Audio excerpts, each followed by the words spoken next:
चलो, सबको आवाज सुनाई दे रहा है? सबको आवाज सुनाई दे रहा है? Now we start with new chapter, that is biotechnology. Now in this chapter we have to discuss interaction between the biological science and technology. So biotechnology is the product of interaction between biological science and technology. जो भी biological science है और advance technology है, उनके अंदर जो interaction होने की वजह से नए नए प्रोडक्ट जो ह्यूमन के लिए यूजफुल है, दैट यूजफुल तैयार कर सकते हैं, that is called as biotechnology. So what is the definition of biotechnology? Biotechnology का डेफिनेशन क्या है? So it is defined as the development and utilization of biological forms, product or processes for obtaining maximum benefits to man and other form of life. इस technology से human के लिए, man के लिए beneficial things, okay, maximum benefits and other form of life, ये दोनों के लिए ये बायोटेक्नोलॉजी नए नए प्रोडक्ट्स तैयार करती है, या बायोटेक्नोलॉजी हम लोग नए नए प्रोडक्ट्स तैयार करते हैं जो ह्यूमन के लिए बेनिफिशियल है. So according to OECD, OECD stands for Organization of Economic Cooperation and Development, 1981 में ये इन्होंने क्या बताया कि इट इज द एप्लीकेशन. ये व्हाट इज दैट OECD, मतलब इस ऑर्गेनाइजेशन ने क्या क्या यूजेस बताया, क्या इसका इंपॉर्टेंस क्या है. It is the application of science and engineering principles to processing of material by biological agents use करके हम लोग साइंटिफिक और इंजीनियरिंग प्रिंसिपल का यूज करके, प्रोसेसिंग करके हम लोग नए नए प्रोडक्ट बनाते हैं. Now it provides goods and service to the human welfare. Then it uses scientific principles of microbiology. इसका यूजेस किधर किधर होता है? Microbiology, genetic biochemistry, chemical engineering, mathematics, statistics, computer, industrial process. Then biological agents. अभी इसके लिए जो biological agents है, that agents are nothing but plants and animal cells. Along with that microorganism, some enzymes और उनकी तरफ से निकला हुआ products, that is called their products. So development of biotechnology in terms of its growth occurred in two phases. दो phases में ये development है टेक्नोलॉजी का. एक जो है ना, वो उसको हम लोग ट्रेडिशनल बायोटेक्नोलॉजी बोलते हैं, और दूसरा है वो modern biotechnology. Normally traditional technology में हम लोग फर्मेंटेशन वगैरह की प्रोसेस बनाते हैं, फर्मेंटेशन करते हैं. सो ट्रेडिशनल टेक्नोलॉजी क्या है? Traditional technology is nothing but old biotechnology. इस टेक्नोलॉजी में it was preliminary based on fermentation. Basic इसका जो ट्रेडिशनल बायोटेक्नोलॉजी है, इसका बेस फर्मेंटेशन टेक्नोलॉजी है. बाय यूजिंग माइक्रो ऑर्गेनिज्म, हर एक माइक्रो ऑर्गेनिज्म का हम लोग यूज करके अलग अलग, मतलब कर्ड्स, घी, विनेगर, अर्गट, चीज, वाइन्स, हम लोग ये अलग अलग माइक्रो ऑर्गेनिज्म यूज करके फर्मेंटेशन प्रोसेस. फॉर एग्जांपल हम लोग यीस्ट यूज करते हैं. सो अलग अलग माइक्रो ऑर्गेनिज्म यूज करके हम लोग ये सब प्रोडक्ट बनाते हैं बाय फर्मेंटेशन प्रोसेस. ये जो modern during 1970 a new technique of recombinant DNA, ये नया टेक्निक डेवलप हो गया 1970 में, जिसको हम लोग रिकॉम्बिनेंट डीएनए बोलते हैं. ये जो recombinant DNA technology, it was developed and then established by जो साइंटिस्ट है, Stanley Cohen and Herbert Boyer, in 1973 में इन्होंने रिकॉम्बिनेंट डीएनए टेक्नोलॉजी डेवलप किया. This technique has changed the overall look. See, पहला जो ट्रेडिशनल टेक्नोलॉजी था, this is the simple technology, लेकिन उन्होंने नया मॉडर्न टेक्नोलॉजी डेवलप किया. That technology is known as recombinant DNA, मतलब रिकॉम्बिनेशन डीएनए, आरडीएनए बोलते हैं उनको.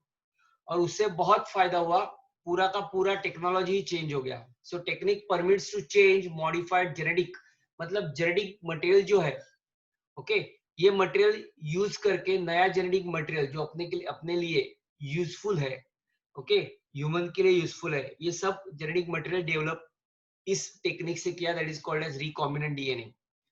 The combination of biology and production technology based on genetic engineering, mainly ये बेस है जेनेटिक इंजीनियरिंग को, जिसको हम लोग बोलते हैं modern biotechnology, that is new biotechnology. Now, there are two major features of technology that differentiate modern technology from classical or old biotechnology.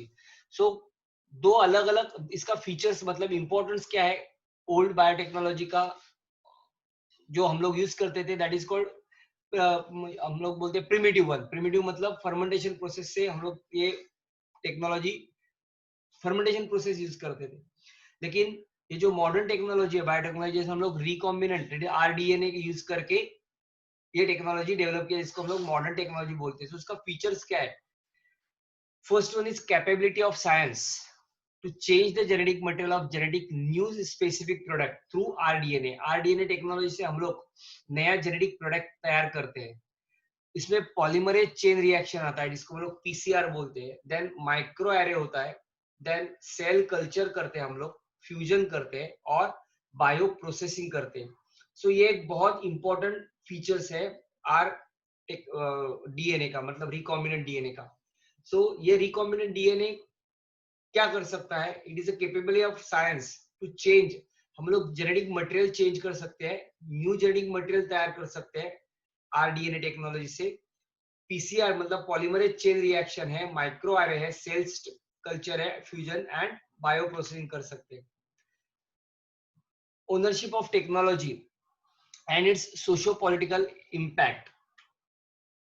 Now the conventional industries, मतलब ये सब अभी जो ओल्ड जो मतलब क्या बोलते हैं ट्रेडिशनल टेक्नोलॉजी है, ये ट्रेडिशनल टेक्नोलॉजी अभी पीछे पड़ गई और मॉडर्न टेक्नोलॉजी आ गया, जिसमें industries, pharmaceutical industries, agro industries, food industries, okay, mainly focus on this DNA Hello, technology. sir. They also आवाज में focusing attention to produce biotechnology based product. तो ये सब कंपनियां, मतलब इंडस्ट्री रहेगा, फार्मास्यूटिकल इंडस्ट्री है, एग्रो इंडस्ट्री है, फूड इंडस्ट्री है, इन्होंने सब ये टेक्निक आरडीएनए टेक्निक, ओके, या मॉडर्न टेक्नोलॉजी टेक्निक के ऊपर focus.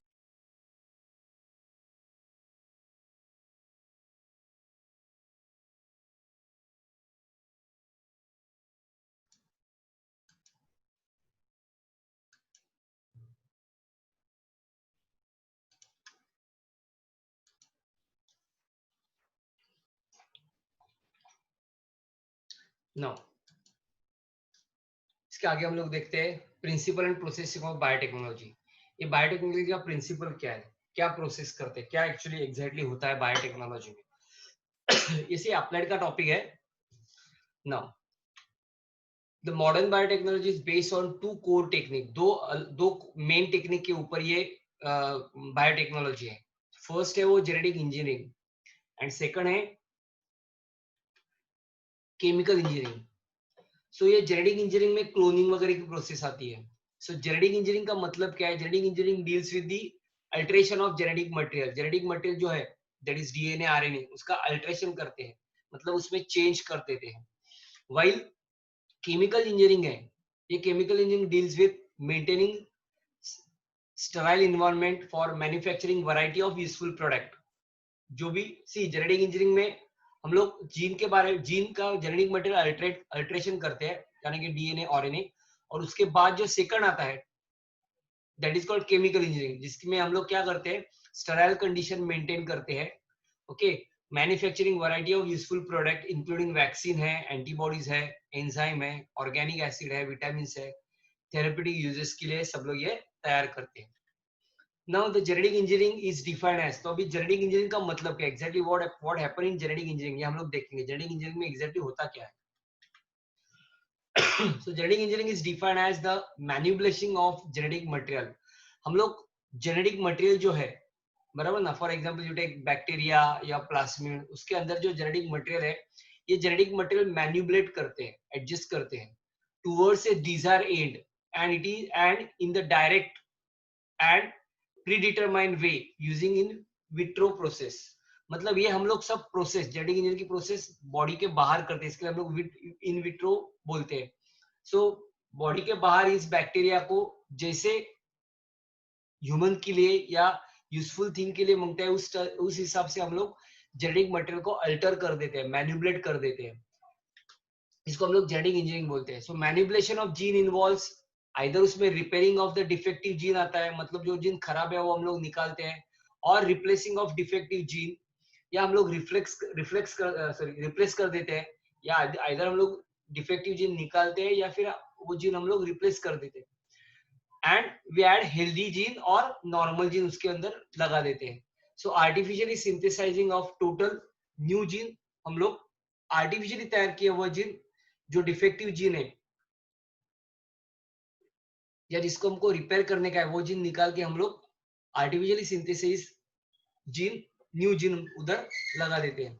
So transfer of gene into new location और into a new organism. So जो न्यू सी दे आर, ये सब जेनेटिक इंजीनियरिंग में we are talking about microorganism. So ये जो जीन है वो हम लोग ट्रांसफर कर देते हैं न्यू लोकेशन में और न्यू ऑर्गेनिज्म में. So introducing all together new gene, okay, manipulating of gene for the improvement of living organism. So जो नया organism तैयार हुआ है इसके अंदर जो genes है, genetic material है, वो genetic material कैसे है, तो new genes उसके अंदर हम लोगों ने introduce किया है. So obviously organism के ऊपर, organism के अंदर नया genetic material तैयार हो जाएगा. So combination of gene from new two organism altering the genotype, उसका genotype हम लोगों ने alter किया, उनके अंदर जीन का क्लोनिंग किया, ये सब प्रोसेस जेनेटिक इंजीनियरिंग में होते हैं. Therefore the genetic engineering is alternatively called as recombinant DNA technology. इसको हम लोग recombinant DNA technology बोलते हैं, और it is also called as gene cloning. देखो इसमें क्या क्या होता है. Manipulation of gene involves repairing of defective gene और replacing of defective gene by healthy gene और normal gene. Then artificially synthesizing of total new gene, ये सब हम लोग करते हैं जेनेटिक इंजीनियरिंग में. Then transfer of gene into new location or into new organism. Then introducing an all together new gene, पूरे के पूरे जीन हम लोग इंट्रोड्यूस कर देते हैं. Then manipulation of gene for improvement of living organism. Then combination of gene from two organism, altering the genotype, genotype हम लोग alter कर सकते हैं, gene clone कर सकते हैं. सो ये सब कर सकते हैं जेनेटिक इंजीनियरिंग में. इसके लिए जेनेटिक इंजीनियर को हम लोग और बोलते हैं रिकॉम्बिनेंट डीएनए टेक्नोलॉजी, और we also called as gene cloning.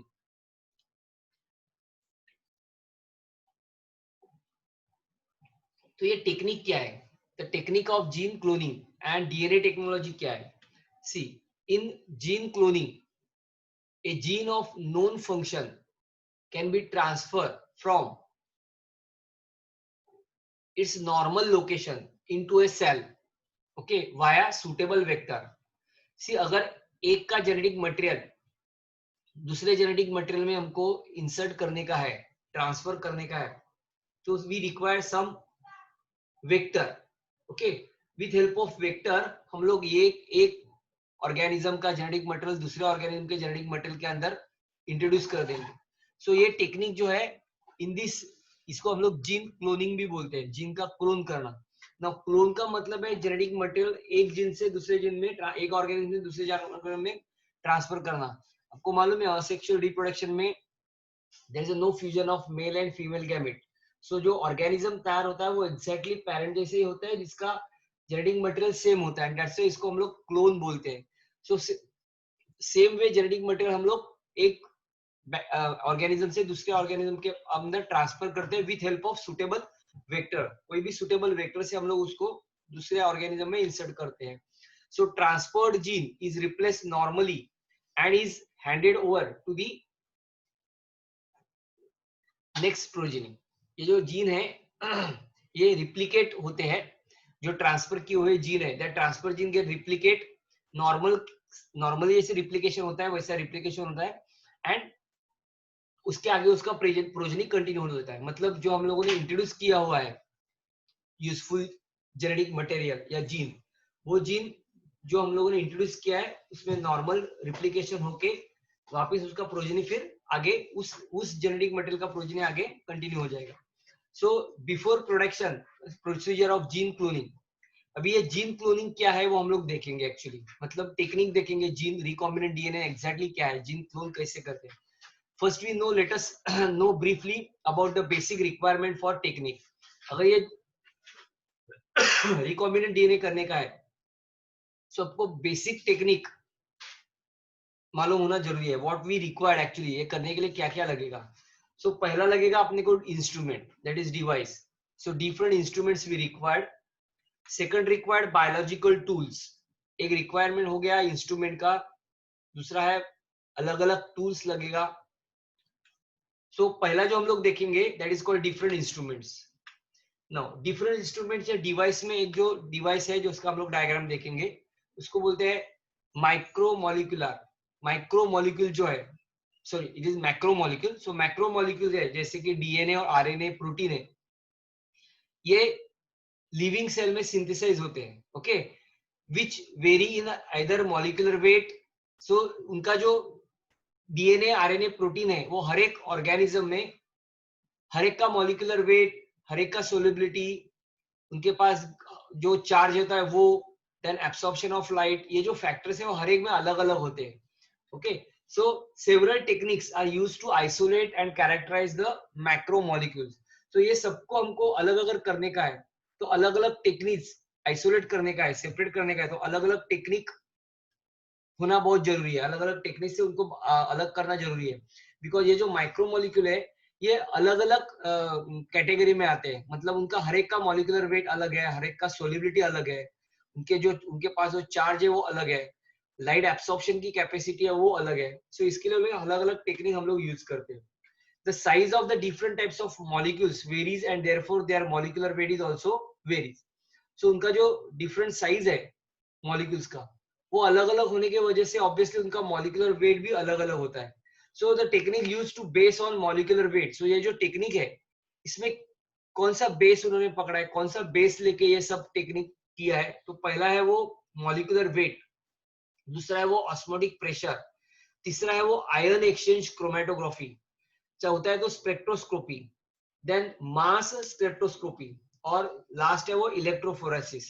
सो ये सब टेक्निक इन्होंने यूज किया है इसके आइसोलेशन के लिए. क्योंकि जो भी ये मैक्रोमोलिक्यूल्स है उनका मॉलिक्यूलर वेट अलग अलग है, उनका सोलिबिलिटी अलग अलग है. सो इसके लिए ये सब टेक्निक करना बहुत जरूरी है. सो इसको आइसोलेट करना पड़ता है. आइसोलेट करने के लिए ये टेक्निक की बहुत जरूरी है. So that technique used to on the basis of molecular weight, osmotic pressure, ion exchange, chromatography, spectroscopy, mass spectroscopy and electrophoresis. Now electrophoresis is the separation of charge. ये इलेक्ट्रोफोरेसिस में क्या करते हैं हम लोग, चार्ज सेपरेट करते हैं, separation of charge molecule, applying on electric field. We use electric field, we apply electric field, और इलेक्ट्रिक फील्ड यूज करके हम लोग सेपरेट चार्ज कर देते हैं. Now it is applied for the separation of DNA, RNA and protein. ये तीनों application जो है इलेक्ट्रोफोरेसिस है. ये इलेक्ट्रोफोरेसिस हम लोग डीएनए को, आरएनए को, प्रोटीन को सेपरेट करने के लिए यूज करते हैं. Now DNA being negatively charged and it is migrate towards the anode. DNA है ना, ये निगेटिवली चार्ज होता है और निगेटिव चार्ज होने की वजह से ये एनोड के पास माइग्रेट हो जाएगा. Now small fragment of DNA molecules, जितना molecular size small है, fragment है, उतना उसका मूवमेंट फास्ट रहेगा and does separate faster. मतलब डीएनए अगर हम लोग बड़ा डीएनए हम लोग अगर कट करते हैं, तोड़ देते हैं, छोटा छोटा टुकड़ा कर देते हैं उसका, तो वो फास्ट मूव हो जाएगा और सेपरेट भी फास्ट हो जाएगा, जो हम लोग एंजाइम अभी यूज करने वाले endonuclease. Now use of agarose gel electrophoresis. ये इलेक्ट्रोफोरेसिस की जो प्रोसेस है, इसमें जेल जो हम लोग यूज करते हैं दैट जेल को बोलते हैं एग्रोज जेल. ये एग्रोज जेल है, बाद में पीएजी है, पेज है, बाद में एसडीए पेज है. ये डिफरेंट मेथड्स है इलेक्ट्रोफोरेसिस का. These are the 3 methods. ये आपको डिटेल में मेथड्स नहीं है, ये इलेक्ट्रोफोरेसिस आपको है. तो ये 3 मेथड से हम लोग उसको सेपरेट कर देते हैं. ये कंबाइंड इसको बोलते हैं हम लोग इलेक्ट्रोफोरेसिस. सो ये सेपरेट करने के लिए सी डीएनए मॉलिक्यूल को हमको तोड़ना बहुत जरूरी है. अगर वो स्मॉल फ्रेगमेंट से टूटता है तो ही तो, तभी वो फास्ट मूव होगा, तभी वो फास्ट सेपरेट होगा। तो ये तोड़ने के लिए जो हम लोग यूज करते हैं, जिसका नाम है polymerase chain reaction, that is PCR, stands for polymerase chain reaction. ये पॉलीमरेज चेन रिएक्शन क्या है? The polymerase chain reaction that is PCR is the another device use for genetic cloning और जीन मल्टीप्लिकेशन इन विट्रो। मतलब gene को fast multiply करने के लिए endonuclease से हम लोग कट कर देते हैं, और कट करने के बाद ये टेक्निक से हम लोग उसको फास्ट मल्टीप्लाई कर देते हैं, क्योंकि जो कट हुआ टुकड़ा है वो बहुत छोटा रहता है, तो इस छोटे टुकड़े से कुछ होगा नहीं, तो हम लोग उसको मल्टीप्लाई करते हैं, मतलब एम्पलीफाई करते हैं। सो एम्पलीफाई करने के लिए हम लोग ये टेक्निक यूज करते हैं, that is called as PCR, polymerase chain reaction, जो हम लोग जीन मल्टीप्लिकेशन इन विट्रो, बाहर कर, विट्रो का मतलब है, इन विट्रो का मतलब है बाहर, बाहर करते हैं। Now PCR can generate a billions of copies. So ये क्या करेगी, ये पीसीआर टेक्निक बहुत से कॉपी इसका डीएनए का, आरएनए का तैयार करती है with accuracy and specificity in matter of few hours.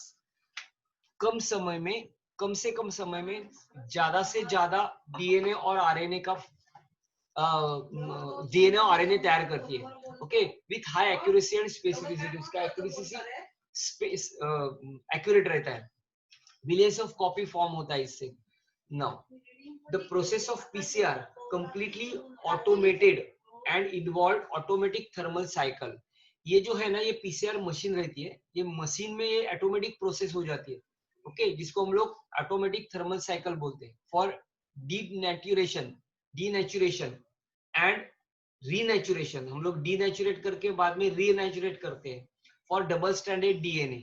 इस मशीन में डीएनए स्टैंड का, पीसीआर मशीन में पॉलीमरेज चेन रिएक्शन की जो मशीन है, उस मशीन में डीएनए का पहला डीनेचुरेशन होता है, बाद में रीनेचुरेशन होता है। ये ऐसे बहुत से साइकिल, इसको हम लोग ऑटोमेटिक थर्मल साइकिल बोलते हैं, ये सैमल करते हैं।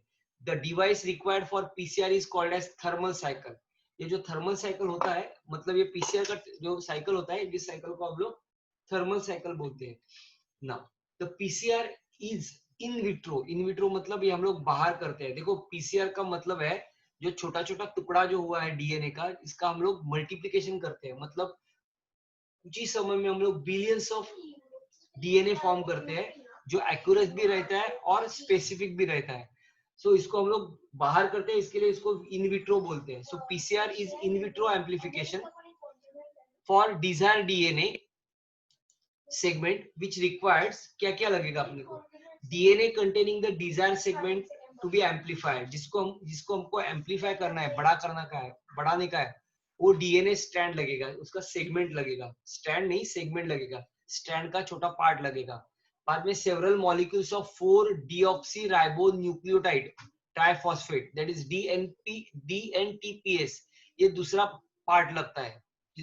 क्या, सेवरल बहुत से मॉलिक्यूल्स लगेगा। कितने molecules? Several molecules of 4 deoxy ribo nucleotide, deoxy ribo nucleotide triphosphate का बहुत से मॉलिक्यूल लगेंगे, लेकिन वो 4 रहता है, 4 deoxyribonucleotide triphosphate, that is dNTPs. बाद में लगेगा excess of 2 primer molecules, 2 primer molecules लगता है, ओके, ये सब रिएक्शन के लिए। And heat stable DNA polymerase and appropriate quantities of Mg++ ion, ये आपको रिक्वायरमेंट है पीसीआर टेक्निक के लिए, ये चीज लगेगी। पहले जो बहुत इंपॉर्टेंट है, that is DNA containing segment, जिसका हमको एम्पलीफाई करना है, वो सेगमेंट लगेंगे। बाद में बहुत से molecule 4 deoxyribonucleotide triphosphate के लगेंगे, 2 प्राइमर मॉलिक्यूल्स लगेंगे। बाद में हीट स्टेबल डीएनए पॉलीमरेज लगेंगे, बाद में एप्रोप्रिएट क्वांटिटी, प्रॉपर क्वांटिटी में एमजी आयंस लगेंगे। सो ये पीसीआर मशीन है, जिसको हम लोग पीसीआर मशीन बोलते हैं।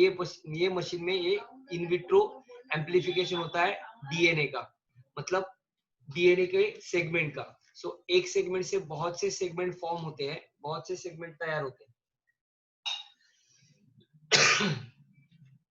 no. So mechanism of PCR, अभी एग्जैक्टली ये जो मशीन है, ये मशीन में, पीसीआर मशीन में क्या एग्जैक्टली मैकेनिज्म, क्या कैसे होता है, ये फ्रैगमेंटेशन कैसा होता है, एम्पलीफिकेशन कैसे होता है, वो हम लोग देखेंगे। Now mechanism of PCR, Now at the start of PCR, the DNA segment and excess of 2 primer, हम लोगों ने 2 excess primer लिया है, 4 molecule deoxyribose nucleoside ट्राइफॉस्फेट लिया है, and thermostable DNA polymerase लिया है. ये सब हम लोग मिक्स करते हैं. So we mix DNA segment, excess of 2 primer molecules, 4 deoxyribose nucleosidase triphosphate and thermostable DNA polymerase. ये सब हम लोग मिक्सचर करेंगे टुगेदर इन इपिन ड्रॉफ्ट ट्यूब, जो अंदर एक ट्यूब रहता है जिसको इपिन ड्रॉफ्ट ट्यूब बोलते हैं. And following operations are perform subsequently. मतलब ये सब हम लोग इस ट्यूब में डालते हैं एंड प्रोसेस स्टार्ट हो जाती है. पहली जो स्टेप है that is step 1. The reaction mixture is heated to a temperature 90 to 98 degree centigrade to separate two strand of desired DNA. So पहले स्टेप में क्या होता है, ये जो मिक्सचर है इसको हम लोग हीट करते हैं 90 to 98 डिग्री को. अगर हम लोग सेपरेट करते हैं, हीट करते हैं, तो ये डीएनए जो स्ट्रैंड है वो सेपरेट हो जाते हैं एंड इसको हम लोग बोलते हैं डीनेचुरेशन. मतलब हमको उसका नेचर डिस्टर्ब किया, दो स्ट्रैंड अलग अलग किया, that is called as denaturation. Second step जो है, इस स्टेप में क्या होता है, नाउ ये mixture is allowed to cool. Now जब ये हम लोग जो हीट किया है ये मिक्सचर हम लोग कूल करते हैं 40 to 60 डिग्री सेल्सियस पे and that permits pairing of primer to the complementary sequence in DNA. Now अभी पहले स्टेज में क्या होता है, डीएनए अलग हो गया, डीएनए के स्ट्रैंड अलग होने के बाद अलग स्ट्रैंड टेम्पलेट फॉर्म करता है with help of primer. Okay, ये जो प्राइमर है, pairing of primer to complementary sequence of DNA तैयार करते हैं, मतलब उसको बोलते हैं हम लोग एनेलिनिंग. ओके, ये सेकंड स्टेप है. जो स्ट्रैंड अलग अलग हुआ है, अलग हुआ स्ट्रैंड अपने साथ कॉम्प्लीमेंट्री स्ट्रैंड तैयार कर देता है.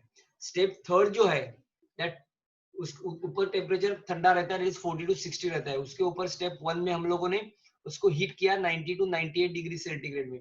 स्टेप थर्ड जो है इसमें हम लोग टेम्परेचर वापस बढ़ा देते हैं. कितना है, the temperature 70 to 75 degree Celsius. Allow thermostable technique DNA polymerase to use single standard DNA as a template and add nucleotide. ना देखो इसमें क्या होता है, थर्ड स्टेप में टेम्परेचर हम लोग बढ़ा देते हैं 70 to 75. Allow thermostable technique DNA polymerase and जो सिंगल स्टैंडर्ड डीएनए वो टेम्पलेट जो तैयार हुआ है उसमें न्यूक्लियोटाइड ऐड हो जाएंगे. मतलब न्यूक्लियोटाइड का मतलब ए का टी से, सी का जी से, ऐसे बॉन्डिंग फॉर्म होता है and this is called as primer extension, जिसको हम लोग प्राइमर एक्सटेंशन बोलते हैं. And it take around 2 minutes duration. ये सब 2 मिनट में हो जाता है. ऐसे साइकिल हम लोग रिपीट करते हैं. Okay, so one cycle takes around 3 to 4 minute. एक साइकिल है, so एक साइकिल 3 से 4 मिनट तक चलता है. So to being second cycle, DNA is again heated to convert double stranded DNA into single stranded DNA. मतलब सेम साइकिल हम लोग रिपीट करेंगे. पहले डबल स्टैंडर्ड का सिंगल स्टैंडर्ड में, बाद में उसका हीट कम करके हम उसको ये एनालिंग करेंगे, उसके बाद प्राइमर एक्सटेंशन, ऐसे साइकिल वापस रिपीट करेंगे हम लोग. So to being second cycle, DNA is again heated to convert double stranded DNA into single stranded DNA. In an automatic thermal cycle, the above 3 steps are automatically repeated 20 to 30 minutes. ये जो सब cycle है ना, ये 20 to 30 minute से repeat हो जाए और huge amount of ample of DNA strand form हो जाता है. सो दस एट द एंड 20 से 30 मिनट में, ये 3 से 4 मिनट में होता है. सो देखो 20 से 30 मिनट में n number of copy, end of the n cycle 2n copies of DNA segments are produced. The machines perform the entire operation automatically and precisely. ये automatic सब, once you feed all this material, the automatic cycle get repeated और very precisely सब cycle continuous हो जाते हैं. Once the desired number of cycles is completed, the amplified DNA, मतलब अभी हम लोगों ने क्या किया, एक डीएनए से बहुत से डीएनए तैयार करके, डीएनए लेने के टाइम हम लोग डीएनए का सेगमेंट लिया है, जो सेगमेंट अपने को यूजफुल है, जो सेगमेंट का हमको यूज है, उतना ही सेगमेंट हम लोगों ने निकाला डीएनए में से और हम लोगों ने एम्पलीफाई किया. So that amplified DNA segment is purified bye gel electrophoresis. इसको निकाल के हम लोग जेल इलेक्ट्रोफोरेसिस से प्यूरिफाई करते हैं. After this sequence, the amplified DNA segment can be inserted into cloning vector. ये सब होने के बाद देखो अभी जो मिला हुआ डीएनए है, जो एम्पलीफाइड सेगमेंट का डीएनए, दैट इज यूजफुल ना, क्योंकि जो यूजफुल था उसका ही एक सेगमेंट से हम लोगों ने बहुत से कॉपीज तैयार किए, और ये कॉपीज अभी हम लोग विथ हेल्प ऑफ वेक्टर से क्लोन करते हैं, क्लोनिंग करते हैं. So this is the technique. The desired gene can also be obtained from gene library. ये gene library से भी हम लोग ले सकते हैं. Okay, so ये टेक्निक है. देखो ये फर्स्ट है जिसको डी नेचुरेशन बोलते हैं. इसमें क्या होता है, फर्स्ट स्टेप में 90 टू 98 डिग्री में ये डीएनए स्ट्रैंड सेपरेट हो गए, दो स्ट्रैंड सेपरेट हो गए, डीएनए स्ट्रैंड सेपरेटेड. सेपरेट होने के बाद हम लोग एनालिंग फॉर प्राइमर करते हैं, मतलब रिप्लिकेशन ऑफ डीएनए स्ट्रैंड चालू हो जाता है, इधर से रिप्लिकेशन होता है, इधर से रिप्लिकेशन होता है. बाद में तीसरा जो है थर्ड कॉपी डिजायर जीन री नेचुरेशन. ये जो प्राइमर है, बराबर ना, ये कॉम्प्लीमेंट्री स्ट्रैंड फॉर्म करता है. कॉम्प्लीमेंट्री स्ट्रैंड फॉर्म करने के बाद कॉम्प्लीमेंट्री न्यूक्लियोटाइड ए का टी सी का जी फॉर्म करके नाउ ये दो कॉपी तैयार हो गए. नाउ ऐसे ये एक साइकिल है. So second cycle continue to form 4 copies, 4 copies, एक कॉपी में से 4 तैयार हो गए सेकंड साइकिल में of a desired gene.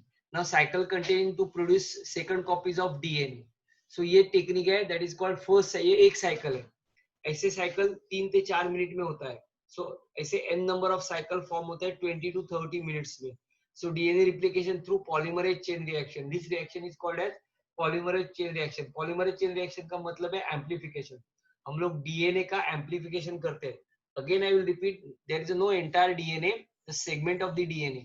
जो डीएनए के सेगमेंट यूजफुल है वही सेगमेंट हम लोग खाली लेते हैं और वही एम्पलीफाई करते हैं. So that is DNA replication through polymerase chain reaction. No second, ये अपना फर्स्ट पार्ट आ गया, बराबर ना, that is PCR. Now second जो पार्ट है दैट इज बायोलॉजिकल टूल्स. अभी हम लोग कौन कौन से बायोलॉजिकल टूल्स यूज कर सकते हैं. There are 3 types of biological tools use. 3 प्रकार के बायोलॉजिकल टूल्स हम लोग यूज कर सकते हैं. कौन कौन से 3 प्रकार के टूल्स है. फर्स्ट है एंजाइम्स, ओके. देन सेकंड है that is cloning vector, that is vehicle DNA. जो डीएनए हमको ट्रांसफर करने का है उसके लिए क्लोनिंग वेक्टर मांगता है, क्लोन करने वाला वेक्टर मांगता है ट्रांसमिट करने के लिए. और तीसरा है वो competent host, that is cloning organism, जिसके ऊपर क्लोन करने का है for transformation with recombinant DNA.